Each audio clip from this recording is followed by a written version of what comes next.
Joia. Nós estamos juntos nessas quartas-feiras, estamos estudando aí um pouco acerca das características da natureza, das características do nosso adversário. Estamos vendo que para nós sermos vencedores nas batalhas da vida, nas batalhas espirituais, nós precisamos conhecer bem as armas que nós temos, mas uma das grandes estratégias que nós temos à nossa disposição é conhecermos bem com quem nós estamos lutando, contra quem nós estamos lutando, para que então nós possamos saber a dimensão, entendermos a dimensão da batalha, e não só a dimensão, mas como nos portar no decorrer dessa luta que a gente está travando aí, né? Então, nessas quartas-feiras nós temos trabalhado esse tema, esse macro tema aí, como ser um vencedor na batalha espiritual. E hoje nós vamos trabalhar a terceira parte, tudo dentro daquele capítulozinho, daquele pedacinho ali de Efésios capítulo 6, os versos 10 até o 13. Mas antes eu quero só agradecer a presença do Fabinho e a Adriane, que estão hoje visitando a gente. Deus abençoe vocês, são muito bem-vindos aqui, tá? Em nome de Jesus. Então nós vamos continuar aí nesse aprendizado que eu entendo que é muito importante para todo cristão, e nós não podemos ficar alheios a isso de forma alguma. Como ser então vencedor? Nós já vimos a natureza do nosso inimigo, nós já vimos as características do nosso inimigo, e hoje nós vamos olhar para as estratégias do nosso inimigo. Tudo isso para que você esteja preparado, para você viver a sua vida espiritual de olhos abertos, entendendo que você está no meio de uma batalha. Bom, estratégia do inimigo. A gente sabe que nosso inimigo é sagaz, a Bíblia fala sobre isso. Mas vamos pensar um pouquinho, antes de irmos no cerne aí das estratégias. Num primeiro lugar, irmãos, para quem não é de Deus, né? Para quem não é de Jesus, para quem não passou ainda por uma regeneração, para quem é do mundo, o diabo não precisa de nenhuma estratégia, porque na verdade ele já está preso. O indivíduo que é do mundo, o diabo não precisa de estratégias contra ele.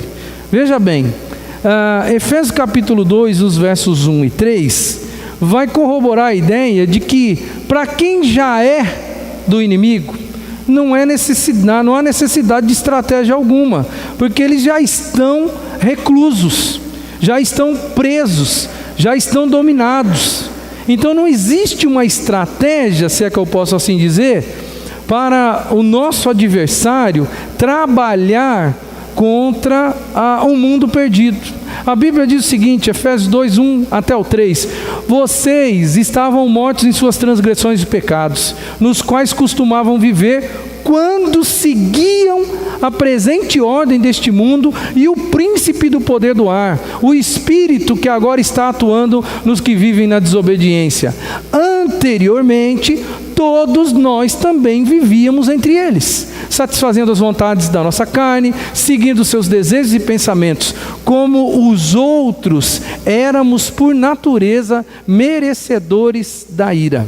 Então você pode observar aí no destaque no texto que as pessoas que estão lá fora, como nós que outrora estávamos lá fora, essas pessoas seguem o príncipe do poder do ar, uma figura ilustrativa, né, denotando, é claro, o nosso adversário, o nosso inimigo. E a Bíblia vai dizer que anteriormente todos nós éramos como eles, seguiam, estavam ali dominados. Eu até imagino assim, figurativamente falando, alguém com uma coleira no pescoço sendo conduzida por uma outra pessoa. É mais ou menos essa a figura que eu entendo, né, do mundo perdido. Um mundo que está sendo levado, né, devagar, sem muito alarde, sendo levado pelo inimigo. Ainda dentro desta mesma ideia, a Bíblia vai dizer: pois Ele nos resgatou do domínio das trevas e nos transportou para o reino do seu Filho amado. Então, se isso aconteceu conosco, se existe mesmo esse caminho, se Deus fez isso conosco, nos tirou do domínio, olha a palavra, nos tirou do domínio das trevas e nos transportou para o reino do seu Filho, então eu preciso entender, existe um domínio de Satanás no mundo espiritual, no mundo das trevas. Então, para as pessoas que ainda são do mundo, melhor dizendo, para as pessoas perdidas, não é necessário nenhuma estratégia. O inimigo não tem nenhuma preocupação com elas. Eu acho bem interessante, eu acho que até já contei isso para os irmãos aqui, uma ilustração bem para esse momento aqui, bem apropriada. Um dia alguém queria encontrar o diabo, não sei o que deu na cabeça essa pessoa falou assim: eu quero encontrar o diabo, eu quero saber onde que esse cara está, eu quero bater um papo com ele. E ele foi à procura do diabo. E indo à procura do diabo, ele foi para todos os lugares que no inconsciente coletivo e na nossa cabeça o diabo está. E aí ele foi em todos os lugares, ele foi nos prostíbulos, ele foi nos lugares onde as pessoas são usuárias de drogas, ele foi nas famílias totalmente desestruturadas, ele foi nas prisões, ele foi em todos esses lugares. E em todos esses lugares ele não encontrou o diabo. E ele ficou meio desgostoso, porque ele não conseguiu encontrar o diabo. Era a missão dele naquele momento. E ele então, meio cabisbaixo, andando pela cidade, com aquela coisa: eu não encontro. Ele passa por uma igreja. E ele olha assim, em cima da igreja, né, bem sentado lá no alto da construção, do prédio da igreja. Ele vê lá, o diabo está lá. Aí ele olha e fica espantado, e fala assim: rapaz, o que você está fazendo aí? Estou te procurando há um tempão, fui já aqui, ali, lá, acolá. O que você está fazendo aí, cara? Aqui é uma igreja, aqui não é seu lugar. E o diabo respondeu para ele assim: rapaz, aqui sim é o meu lugar. Eu tenho que me preocupar com essas pessoas que estão aqui, porque com aquelas lá onde você foi, eu não preciso me preocupar com aquelas, elas já são minhas.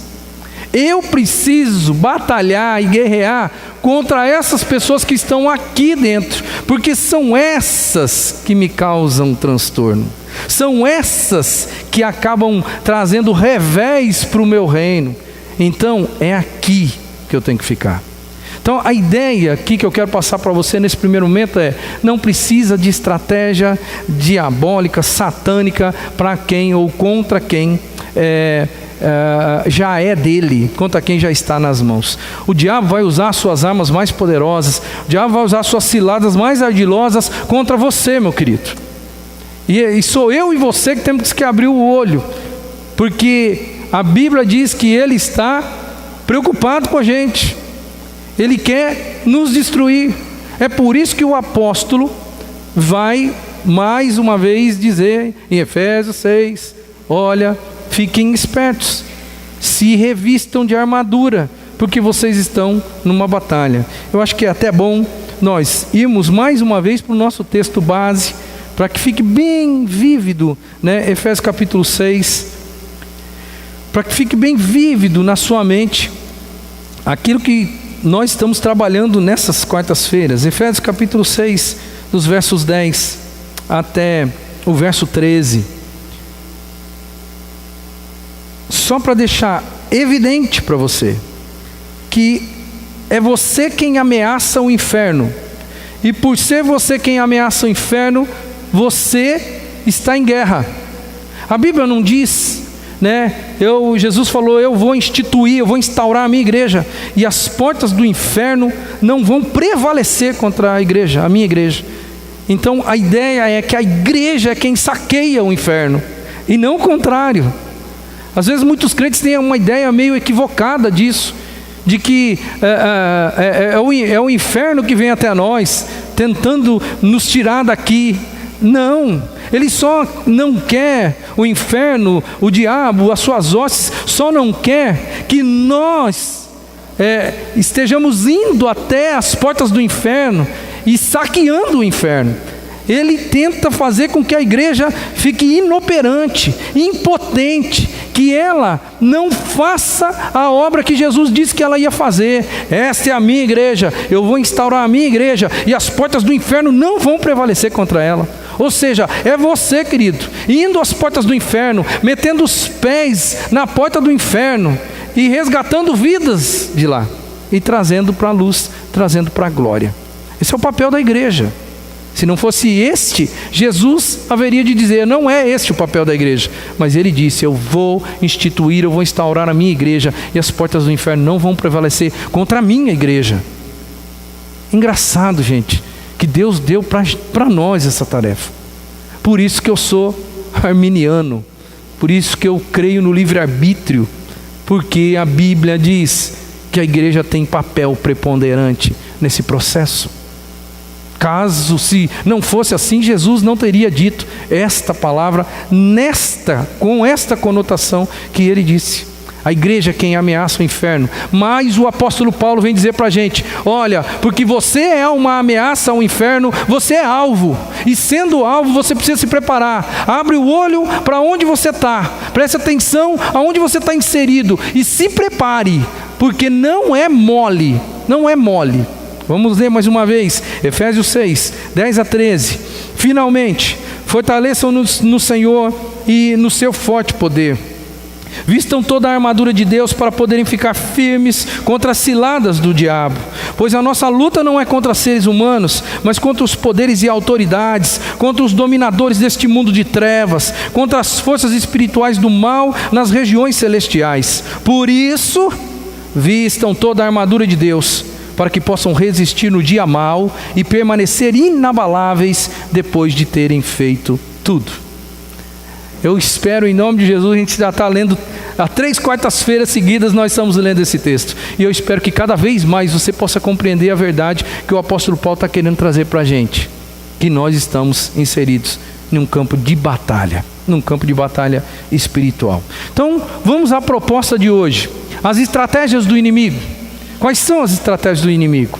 Primeiro, as ciladas do diabo contra a igreja. A primeira estratégia, se é que eu posso assim dizer, são as ciladas que ele prepara contra a igreja. Porque dos versos 11 até o 13, fica claro que existe uma guerra espiritual, e o inimigo ele vai usar desse artifício. Eu quero trazer alguns textos à luz aqui, e eu gostaria que você compreendesse algumas artimanhas do inimigo com relação à igreja. Primeiro, olha só o que diz Mateus 13:19. Quando alguém ouve a mensagem do reino, é Jesus explicando a parábola da semente, ou seja, dos solos, do semeador. Ele está explicando para os seus discípulos, olha o que ele fala: quando alguém ouve a mensagem do reino e não a entende, o maligno, e é lógico a figura aqui é Satanás, o maligno vem e lhe arranca o que foi semeado em seu coração. Este é o que foi semeado à beira do caminho. Uma cilada do inimigo com relação às pessoas que estão se aproximando, ouvindo o evangelho. O que ele faz? Ele vai lá e ele rouba a semente, ele pega a semente, ele faz com que as pessoas esqueçam aquilo que foi pregado na palavra, da palavra no coraçãozinho delas. Ele faz isso mesmo, ele furta a palavra de Deus que está sendo pregada. Eu vivo falando para vocês aqui, que chega no meio da semana, se bobear, o que acontece com você? O que acontece? Você não lembra mais do sermão, não lembra do sermão do domingo. É isso que acontece com a maioria das pessoas. É engraçado, Por que tantas pessoas, você já parou para pensar nisso? Por que tantas pessoas ouvem tantas vezes o evangelho, tantas e tantas vezes, uma atrás da outra, e não há transformação na vida daquela pessoa? Você já parou para pensar? Por que isso acontece? Por quê? É porque o diabo, a pessoa não está percebendo, mas a Bíblia diz que o diabo vai lá e furta. O diabo vai lá e tira. Não sou eu que estou dizendo isso, é a explicação da parábola do semeador, quando Jesus diz: o maligno vem e arranca o que foi semeado no seu coração. Arranca, literalmente. Uma outra coisa que o diabo faz e que eu entendo ser uma cilada, né? Olha só que coisa interessante, lá em Gênesis, né, no relato da queda, Gênesis capítulo 3, versículo 1 diz assim: olha o que o diabo fez. Ele disse: foi isso mesmo que Deus disse? Não comam de nenhum fruto das árvores do jardim. É o papo que Satanás está conversando ali com Eva. E você sabe muito bem que Deus não falou isso daí. Deus não falou isso daí: não comam de nenhum fruto das árvores do jardim. Deus disse assim: não comam do fruto de uma árvore. Eu já discorri sobre isso em algumas quartas-feiras anteriores, por isso eu não vou ficar me detendo muito não. Uma cilada do inimigo é distorcer de uma maneira sutil a palavra de Deus. Sutil. Ele pega a palavra de Deus, mas ele troca, ele dá um jeitinho, ele tira aqui um plural, coloca um singular, ele muda as coisas, ele muda a ideia, ele muda a conotação, mas ele mantém aquela aparência de que é uma coisa que é de Deus. Foi isso que Deus disse para vocês, não foi? Não foi isso que Deus disse para você, Eva, que vocês não podem comer de nenhum dos frutos de nenhuma das árvores? Ainda bem que Eva estava esperta e ainda falou: não foi bem isso. Eva não era boba não, irmão. Às vezes a gente pensa que Eva caiu assim na primeira. Não, ela falou assim: não foi bem isso que Deus disse. Ele disse que nós não poderíamos comer apenas do fruto daquela árvore. Aí Satanás prolonga a conversa. E no prolongar a conversa ele chega na descrição do capítulo 3, versículo 4, quando ele diz para Eva: disse a serpente à mulher: certamente vocês não vão morrer. Deus havia dito: não comam, porque senão vocês vão morrer. E o diabo colocou em xeque a palavra de Deus. Disse assim: não é bem assim não. Vocês não vão morrer não. Vocês só vão ficar igual ele, conhecedores do bem e do mal. Deus, na verdade, não quer que vocês cheguem ao mesmo nível que ele. Foi isso que Satanás fez. Ou seja, coloca dúvida no coração dos crentes. Adão e Eva não eram filhos de Deus. Adão e Eva não foram colocados por Deus ali. Adão e Eva não eram até aquele momento o estereótipo da humanidade. Pois é, o diabo foi lá colocar dúvida no coração dos filhos de Deus. Você acha que vai ser diferente com a gente? Quantas vezes você já não ficou em dúvida? Olha, gente, eu tenho que confessar, cada vez que eu cresço, eu leio mais, eu me entendo mais por gente, eu tenho mais informação, seja acadêmica, seja teológica, seja de qualquer outra fonte, sempre pinta uma dúvida espiritual, sempre pinta aquela ideia: mas será mesmo que a Bíblia tem razão? Quanto mais estudioso você é da palavra, mais você vai enfrentar esse tipo de coisa, mais você vai enfrentar. E aí você tem que ter pulso para continuar acreditando, continuar crendo de que realmente a palavra de Deus é a verdade. Não permitir que o diabo, através das suas ciladas, coloque dúvidas no seu coração com relação à sua fé, porque ele faz isso. A outra coisa que o diabo faz, Mateus 13, 38 a 39, ele semeia joio no meio do trigo. O campo é o mundo, diz a palavra, e a boa semente são os filhos do reino. O joio são os filhos do maligno, e o inimigo que o semeia é o diabo. Então está aqui montado um cenário onde quem semeia o joio, os filhos do maligno, no lugar onde é a plantação de joio, que são os filhos do reino, quem semeia é o inimigo. Às vezes nós pensamos que a igreja é um lugar totalmente santo. Às vezes a gente pensa que a igreja é um lugar inabalável, que o inimigo não entra aqui. Se não fosse isso, se não fosse assim, ou se fosse desse jeito, melhor dizendo, esses versos aqui não teriam sentido. Porque se nós nos consideramos o joio, ou melhor, o trigo de Cristo, o trigo de Deus, obra das suas mãos, plantação das suas mãos, reino de Cristo, nós temos que entender que Ele mesmo disse que o inimigo semeou no meio do joio, ou seja, os filhos do reino, Ele semeou os filhos do maligno. Então eles estão em nosso meio. Nós precisamos apenas descobrir como que é, que jeito que é, mas que eles estão, porque caso contrário a Bíblia não tem razão, né? Nós não estamos aqui e não somos ilesos a essa realidade, não somos. Nós precisamos ter olhos espirituais para enxergarmos. O inimigo ele vai também gerar insatisfação. Não foi por causa de insatisfação que Eva acabou caindo. Não foi por causa de insatisfação que o filho pródigo acabou saindo da casa dele.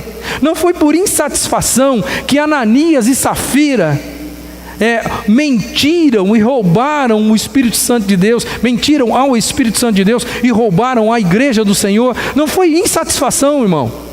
Foi insatisfação. Quem coloca isso na cabeça dos crentes, senão o nosso inimigo? Não tem jeito. Mais uma coisa. Mateus capítulo 16, versos 22 até o verso 23, a gente vai ver que o diabo ele tenta gerenciar, ou pelo menos ele tenta fazer alguma coisa na nossa mente. Olha, Jesus conversando com o apóstolo Pedro, texto célebre, você conhece, diz assim, Jesus antes desse texto, ele fala, olha, convém que o Filho do Homem vá para Jerusalém, seja preso, torturado, e depois morra crucificado e depois ressuscite. Depois dessa palavra de Cristo, Pedro disse, então Pedro, chamando-o à parte, começou a repreendê-lo, dizendo, nunca, Senhor, isso nunca te acontecerá. Jesus virou-se e disse a Pedro, para trás de mim, Satanás, você é uma pedra de tropeço para mim, e não pensa nas coisas de Deus, mas nas dos homens. Naquele momento, Pedro era apenas alguém que estava tendo ingerência na sua mente, cheio de boa intenção, cheio de querer defender Jesus, mas na sua mente ele estava sendo manipulado pelo próprio Satanás. Não sou eu que estou falando isso, foi Jesus que deu de dedo nele e falou assim, para trás de mim, Satanás, porque o que sai da sua boca não provém de Deus, muito pelo contrário, certo? Então, é cilada. Você é melhor que Pedro? Eu não sou. Por isso eu preciso ter uma consciência cristã muito apurada, para eu também não vir a cair em problemas e em ciladas. Outra coisa, tem tanta coisa, irmãos, né? O que eu vou passar hoje para vocês, daria para a gente fazer 2 quartas-feiras, só para você ter uma noção. Efésios 4, 26 e 27, diz assim, quando vocês ficarem irados, não pequem, apaziguem a sua ira antes que o sol se ponha, e não deem lugar ao diabo. Se a Bíblia diz que eu dou lugar ao diabo, quando eu fico irado, e não apaziguo a minha ira, é uma brecha que o inimigo está usando para me derrotar. Ele aproveita a brecha da ira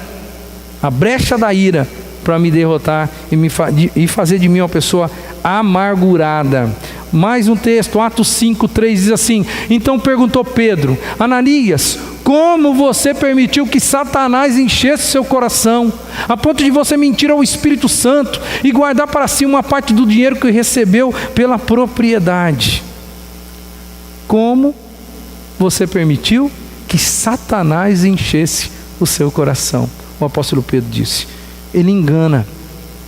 Satanás engana as pessoas que se entregam a uma vida de mentira, porque foi mais ou menos isso que aconteceu no coração de Ananias e Safira. Vamos mentir e nós vamos sair ilesos. Sabe o que é isso? Alguém que vai para a igreja, alguém que não se converte ainda, alguém que vê o negócio acontecendo, acha bonito algumas coisas, quer fazer para que inglês veja, quer fazer para que as outras pessoas percebam, olha, o indivíduo também está fazendo. Mas não existe ali uma conversão genuína, não existe ali um caráter reformado, um caráter transformado. Aí a pessoa usa os artifícios do velho homem. Como que eu vou parecer um deles? Como que eu vou fazer com que as pessoas olhem para mim e digam, como essa pessoa está fazendo a obra de Deus? E eles resolvem fazer na base da mentira. E Pedro pergunta, como é que vocês deixaram que Satanás enchesse o coração de vocês, ao ponto de vocês mentirem, não para nós? Vocês não precisavam fazer isso, não é mesmo? Ninguém pediu, irmão. Leia o contexto depois de Atos 5. Ninguém pediu para Ananias e Safira vender a propriedade deles e dar o dinheiro para a igreja. Ninguém pediu isso. Mas o contexto aponta para uma ideia de que Barnabé, que havia vendido um campo, trouxe todo o dinheiro do campo e entregou aos pés dos apóstolos. Ananias e Safira, muito provavelmente, movidos pela inveja espiritual, de quererem fazer algo semelhante e de terem para eles os louros de, como eles são espirituais, como eles são desprendidos das finanças, como eles foram transformados. Eles vão, vendem o campo e combinam entre si, vamos dizer que nós vendemos por 50. Nós vendemos por 100, mas vamos dizer que nós vendemos por 50. E vamos chegar lá, depositar 50 e embolsar 50. Ninguém pediu para eles fazerem aquilo. A igreja não estava passando dificuldade ao ponto de falar, ei, por favor, alguém aí, traga dinheiro para a gente, porque nós estamos morrendo de fome. Ninguém pediu. Foi Satanás que encheu o coração desses dois. E deu no que deu, né? Você sabe o contexto, deu no que deu. Satanás, ainda como cilada, diz assim a palavra, isto não é de se admirar, diz o apóstolo Paulo em 2 Coríntios capítulo 11, pois o próprio Satanás se disfarça de anjo de luz. Portanto, não é surpresa que os seus servos finjam que são servos da justiça. O fim deles será o que as suas ações merecem. O diabo se disfarça de anjo de luz. E para uma pessoa madura espiritualmente como o apóstolo Paulo, ele fala assim, isso não é de se admirar. Provavelmente ele estava nas entrelinhas dizendo, já vi muito disso. É incrível, mas é muito provável que o apóstolo Paulo falasse mais ou menos nesse tom. Já vi muito, não me admiro com nada não me admiro, porque o diabo certamente, ele se disfarça até mesmo de anjo de luz. Então, fique esperto, porque as ciladas do inimigo são nessa base. Tem mais alguma coisa interessante.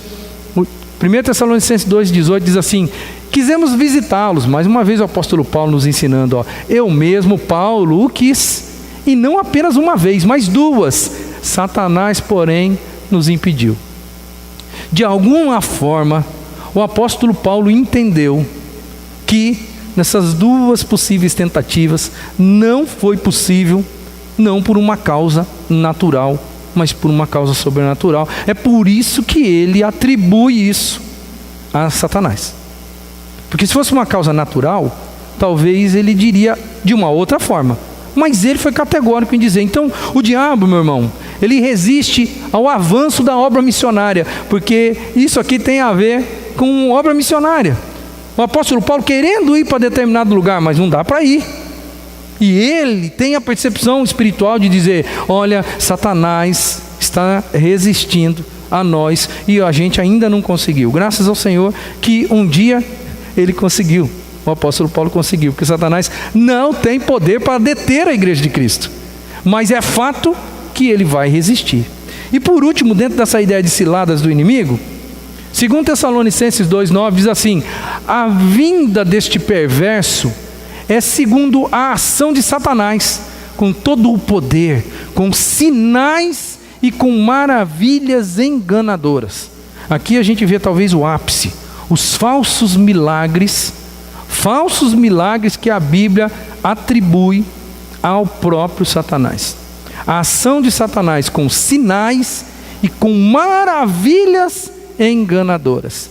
Isso no Apocalipse também existe algo a respeito. E o texto de 2 Tessalonicenses, que é um texto escatológico que o apóstolo Paulo traz, falando do fim dos tempos, ele aponta para a ideia de que no fim dos tempos o diabo vai fazer sinais e maravilhas enganadoras, ao ponto das pessoas olharem e falar: nossa, só por Deus que isso pode acontecer. E não vai ser por Deus, vai ser pelo inimigo, tá? Então essas são as ciladas do inimigo contra a igreja, contra você. Tudo isso pode ser usado e vai ser usado contra você, desde que você dê trabalho para o inferno. Se você não dá trabalho para o inferno, o diabo vai deixar você muito quietinho no seu canto, porque afinal de contas não precisa lutar contra quem está com a guarda abaixada. Eu não preciso lutar contra alguém que não me resiste. E o diabo, ele deve ter muita luta por aí, porque graças a Deus, a igreja de Jesus, desde que ela foi instaurada por Cristo há 2000 anos atrás, ela nunca parou. Nunca ninguém conseguiu barrar esse negócio. A igreja errou no percurso. A igreja saiu da linha. A igreja fez um monte de coisa que não deveria ter feito, mas a palavra de Cristo ainda está em pé com a igreja. Ele vai usar a igreja. A igreja hoje ainda ela erra. Você tem que saber que igreja você frequentar, porque existe um monte de igreja hoje e muitas igrejas são desfocadas. É verdade. A igreja ainda erra, mas isso não muda o fato de que Deus vai usar a igreja, e que esse é o propósito definido dele, e acabou. E a prova disso, irmãos, é que desde que a igreja é a igreja no mundo, muitas pessoas, muitos poderes já se levantaram contra a igreja e não conseguiram deter a igreja. Não conseguiram. O Império Romano não conseguiu. Nada, nenhum poder conseguiu. A igreja está caminhando e ela vai cumprir aquilo que é a determinação de Cristo na vida de cada um de nós. Vou ver com vocês agora de uma maneira rápida algumas estratégias. A gente viu até agora as ciladas, tá? E agora vamos ver algumas estratégias. Primeiro, eu vou chamar aqui, de estratégia da pressão. O que é estratégia da pressão? O diabo, ele é estrategista. O diabo, ele não é tão poderoso quanto a gente pensa, mas ele é muito ardiloso. A Bíblia não esconde isso. Ele é estrategista. Ele não vai apertar você todo dia, o dia todo. Ele não vai apertar você. Muito pelo contrário, ele às vezes vai te dar umas tréguas aparentes. Ele vai ter aquele recuo momentâneo. Ele não vai atacar você implacavelmente. Ele não vai fazer isso. Ele vai trabalhar na base da pressão, sabe? Ora ele dá uma pressionada aqui e recua, daqui a pouco dá mais uma pressionada e recua. É tempos tranquilos e tempos difíceis. Um dia de repente você bate o carro e aquilo fica na sua cabeça e você perde a paz.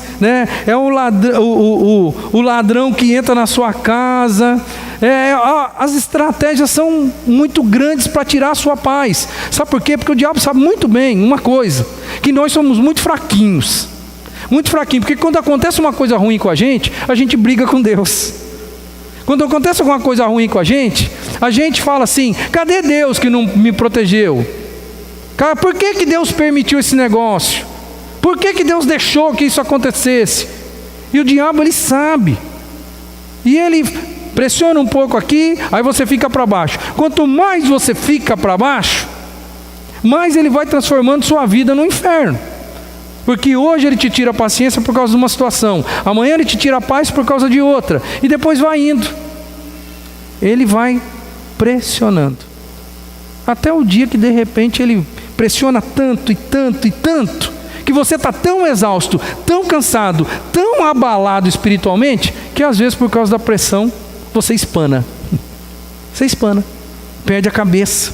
Aí acontece talvez uma sucessão de dificuldades, uma sucessão, e por causa da pressão, você não aguenta. Você conhece muitas pessoas que no decorrer do percurso não aguentaram a pressão de ser cristão. Nunca se esqueça que Jesus nunca disse que seria fácil. Nunca. Tá? Essa é a estratégia da pressão. A segunda é a estratégia da insistência.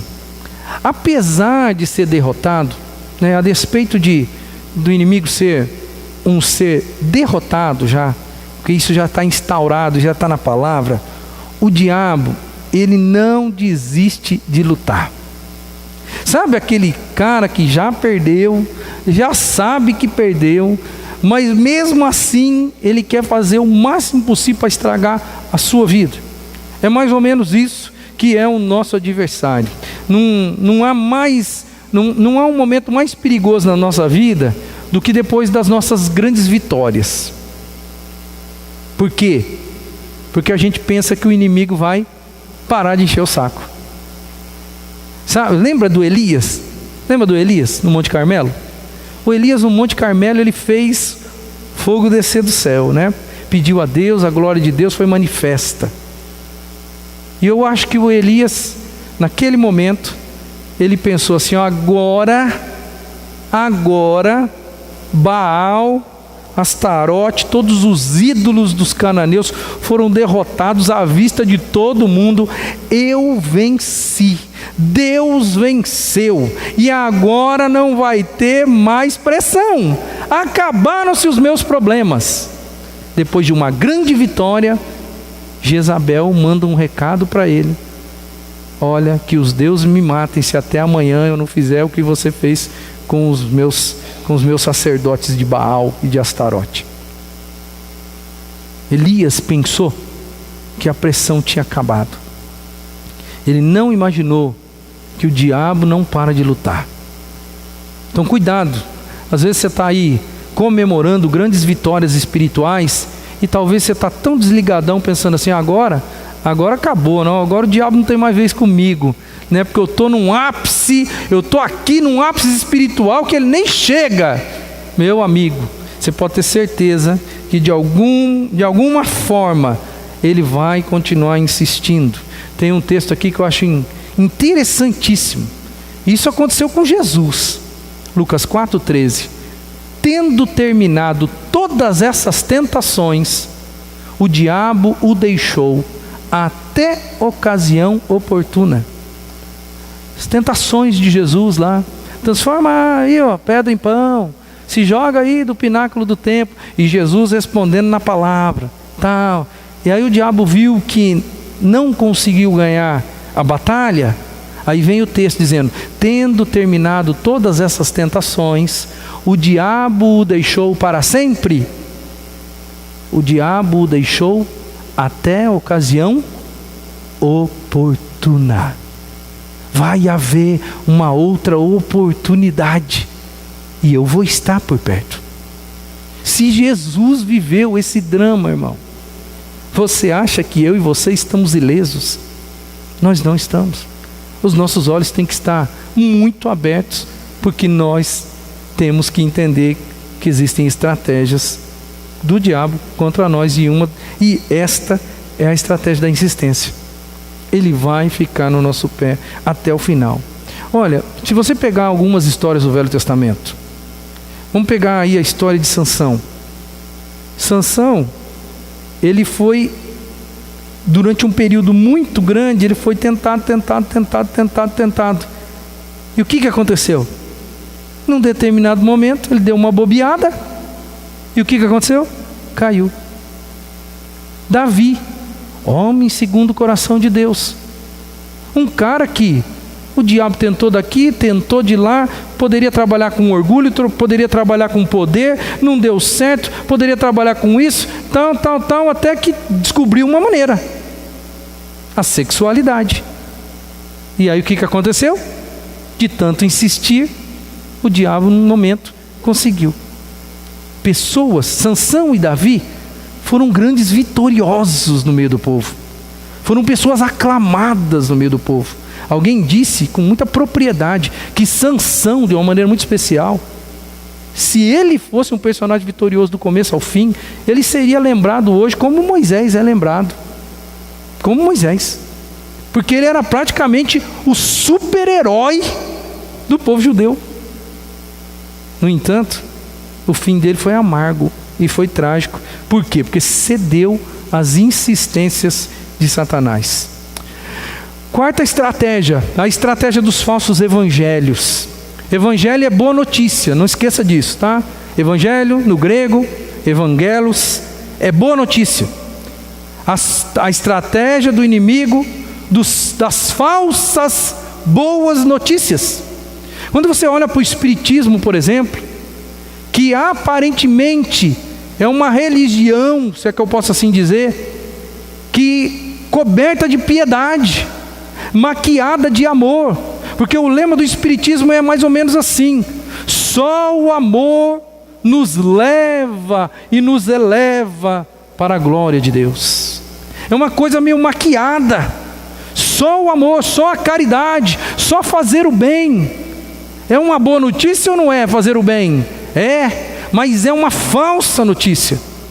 E a estratégia dos falsos evangelhos, ela é caracterizada no decorrer da história da humanidade.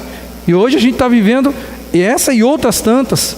O candomblé, a umbanda, que até pouco tempo atrás era algo que, para todas as pessoas do mundo, era coisa do diabo. Hoje já é cultura, certo? Hoje não é coisa do diabo mais. Que é isso? Deixem de ser uns otários culturalmente falando. Não, isso é cultura. Cultura afro, que foi incorporada pelo Brasil. E nós temos que respeitar a cultura afro. Tá ok, eu respeito a cultura, mas eu sei discernir o que é cultura e o que é falso evangelho, falsa boa notícia. E aí, o problema é que no Brasil hoje tudo se mistura. É um sincretismo religioso muito grande. Aliás, a história da igreja, os tropeços da igreja, quando a igreja, e quando eu estou falando disso lá, da Idade Média para trás, a igreja começou a pegar algumas festas pagãs e transformar essas festas pagãs em festas religiosas, só para pegar a data para ela. Coisa interessante, né? Não pode com eles, junte-se a eles, mude o nome do negócio e vamos fazer o que eles fazem, mas vamos falar que agora nós estamos fazendo para Deus, e com o passar do tempo eles vão fazer para Deus. É mais ou menos isso. A igreja errou muito. É a estratégia dos falsos evangelhos, que Satanás vai usar e tem usado muito, muito mesmo. Olha o que diz Gálatas 1:8.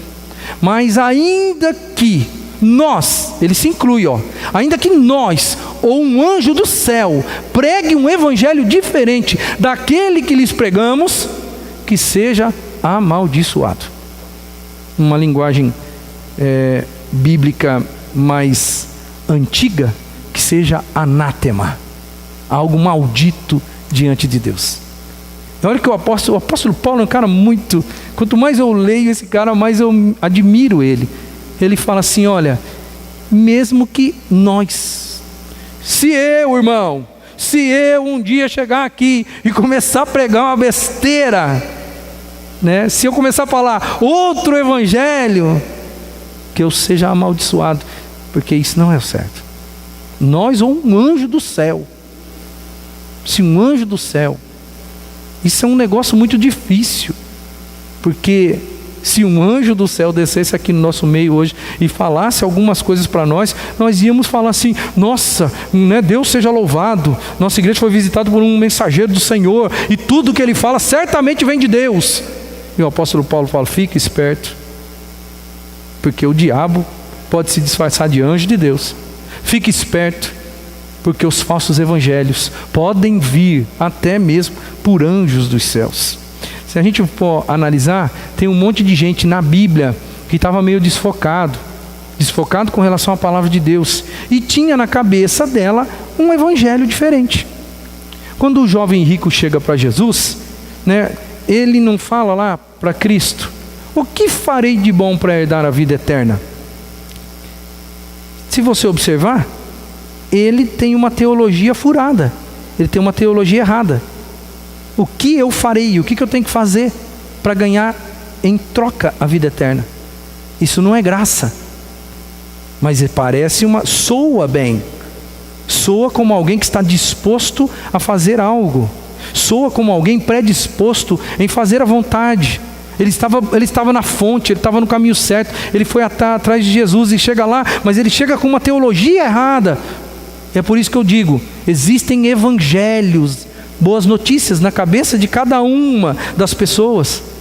E se esse evangelho não é o evangelho pleno, não é o evangelho da palavra de Deus, ele está errado. Mas para a pessoa não está errado, porque para ela falta conhecimento. Então, essa questão da estratégia dos falsos evangelhos, ela é muito difícil, porque às vezes você coloca uma coisa na cabeça, ou melhor, o diabo coloca uma coisa na sua cabeça, e que você vai bater o martelo e falar que aquilo é certo, é certo, é certo, é certo, e só no dia que você chegar lá na glória que Deus vai olhar para você e falar assim: você estava errado, a vida inteira, você pensou isso, mas na verdade isso daí era uma furada, mas era o teu evangelho, não é o evangelho da graça, não é o evangelho de Cristo. E hoje, infelizmente, né, tem muitos evangelhos por aí, não tem? Cada igreja tem o seu evangelho, e cada igreja diz que o evangelho dela é o evangelho da palavra. E aí, como que fica? As ovelhas perdidas por aí, sem rumo. Estratégia do inimigo, para deixar todo mundo confuso mesmo. A penúltima, estratégia da vida boa. A estratégia da vida boa acontece, né, e Jesus, desde a época dele, né, ele já disse que os ricos dificilmente entrariam no reino dos céus. Falou que não é impossível, mas ele deixou claro e disse assim: ó, é difícil os ricos entrarem no reino dos céus, porque é a estratégia da vida boa. Porque quando a sua vida é muito boa, né, muito boa, o diabo ajuda você para que a sua vida continue muito melhor ainda, muito melhor, porque aí você não vai sentir falta de nada. Para nós que não temos dinheiro, gente, nós que somos duros, nós ficamos olhando para as pessoas que têm muito dinheiro. Aliás, eu li em algum lugar que no mundo hoje, a cada não sei quantos dias ou quantas horas, a cada 12 dias, se eu não me engano, o mundo faz mais um bilionário. A cada 12 dias, alguma coisa assim. O mundo faz mais eu não estou falando de milionário, estou falando de bilionário. Certo? O mundo, ele está se polarizando, as pessoas pobres estão ficando cada vez mais pobres, mas os ricos, irmãos, estão cada vez nadando mais em dinheiro. É uma realidade instaurada. E quanto a gente tem muito dinheiro, nós que somos pobres, olhamos para as pessoas ricas e pensamos assim: nossa, olha só que coisa, o cara não tem falta de nada. O que ele quiser, ele vai lá e compra, porque o dinheiro compra tudo e compra todos. O cara não tem necessidade, é essa mesmo. Esse é o grande problema, porque o indivíduo não vai ter nenhuma necessidade, nem inclusive a necessidade de um Deus na vida dele. Não vai ter. Eu tenho tudo que eu quero. Tenho tudo, já disse isso para vocês. As estratégias das igrejas neopentecostais brasileiras, elas dão muito certo na América Latina e muito certo na África, mas elas não dão certo na Europa e nem na América, porque um dos pilares é: venha para a igreja que você vai ficar rico, venha para a igreja que você não vai ter mais necessidade. E essa notícia para um europeu, pelo menos há um tempo atrás, hoje está meio difícil, mas para um americano e um europeu, isso não tem sentido, porque para eles, foi assim: não, eu já sou rico, eu não tenho necessidade de nada, não preciso disso. As igrejas neopentecostais, elas não explodem lá como explodiram na África e explodem na América Latina, tá? O dinheiro tira Deus do centro da vida das pessoas. Então a gente pensa que às vezes, e a maioria de nós Pensa assim, eu precisava ter mais dinheiro, eu precisava ser mais rico, tal. Cuidado, que uma hora o diabo te escuta. Fala assim, eu vou jogar dinheiro para esse cara. E aí você vai ter dinheiro, vai ter dinheiro, vai ter dinheiro. Quanto mais você vai ter dinheiro, menos você vai ter compromisso com o reino. E de repente você vai ter muita grana e não vai ter a salvação. Porque você vai jogar Deus de lado. Não basta ter conhecimento bíblico, tem que ser transformado. Transformado. Quem é transformado mesmo, vive em Mateus 6. Olha, se eu tiver o que comer, se tiver o que beber, se eu tiver o que vestir, se eu tiver dignidade, está tudo certo. Busque em primeiro lugar o reino de Deus e as suas coisas, e as outras vão ser acrescentadas para vocês, né? Olhe para os pássaros, olhe para as aves dos céus e olhe para as flores do campo. Eu cuido delas. Você acha que eu não vou cuidar de vocês? Então, é estratégia diabólica, irmãos. A estratégia da vida boa. Porque a vida boa vai levando o cara rico, soberano e maravilhoso. O cara vai de iate, o cara vai de helicóptero, o cara vai com uma Mercedes, com uma Ferrari, mas vai para o inferno. Que vai ter de Ferrari, vai ser um congestionamento desgraçado, né? Na porta do inferno. Porque eles estão indo. Eles não sabem, mas eles estão indo. O dinheiro está levando eles. Eles não precisam de Deus. A última, eu estou falando demais aqui. A estratégia da vida desgraçada. É o oposto. É o antagonismo à questão agora que nós acabamos de falar. Se por um lado, para os ricos, é muito difícil entrar no céu. Por outro lado, os chamados desgraçados também têm essa dificuldade. Sabe por quê? Porque para o desgraçado, para aquele que tem uma vida dificílima, para aquele que sofre todos os dias, que padece de uma forma terrível todos os dias, existe um lema que o diabo certamente fica martelando na cabeça dessa pessoa. É mais ou menos isso aqui, ó. Se esse Deus existisse mesmo, você não estaria desse jeito. Porque a igreja, o diabo certamente vai falar, a igreja não fala que Deus é amor? Se Deus existisse, e se Deus realmente é esse amor que a igreja prega, por que você está nessa dranha? Aonde que está o amor desse Deus por você, pelos seus filhos? Olha onde você está morando, olha o que você está comendo, olha como que você está se vestindo. Que Deus é esse, rapaz? Não existe Deus porcaria nenhuma. Porque se existisse, Ele ia cuidar de você, Ele ia te amar de verdade, do jeito que os crentes falam que Ele ama as pessoas. Sabe, alguém disse que lá na desgraça, lá existe uma síndrome que alguém chamou de síndrome da favela. O que é a síndrome da favela? Na verdade, a síndrome da favela é assim: o maior problema na favela não é a ausência de dinheiro, é a ausência de esperança, é a ausência de motivação. É aquela ideia assim de que, nós estamos nesse negócio aqui e não tem o que se faça, que nós nunca vamos sair daqui. Nós estamos fadados a morrer pobre, porque é um ciclo, né, insano, um ciclo ruim, perverso, que tomou conta da nossa vida. Nós não temos dinheiro para nada. Como não tem dinheiro para nada, a gente não consegue crescer. Como não consegue crescer, não consegue melhorar. O meu filho vai ser tão pobre quanto eu, se não for pior.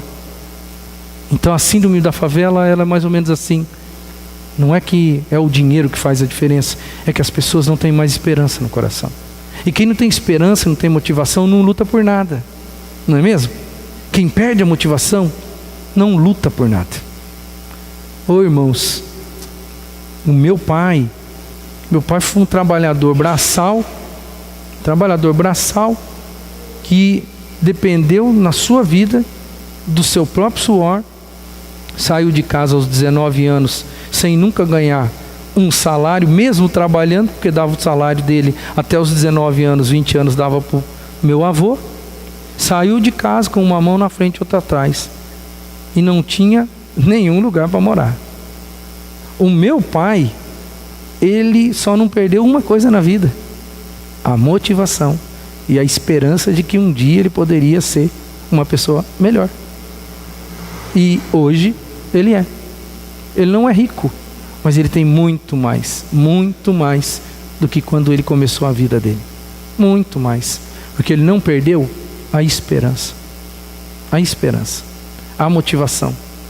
A vida desgraçada também é uma estratégia diabólica para fazer com que as pessoas continuem na desgraça, sem ter a expectativa de que existe uma possibilidade de vida melhor.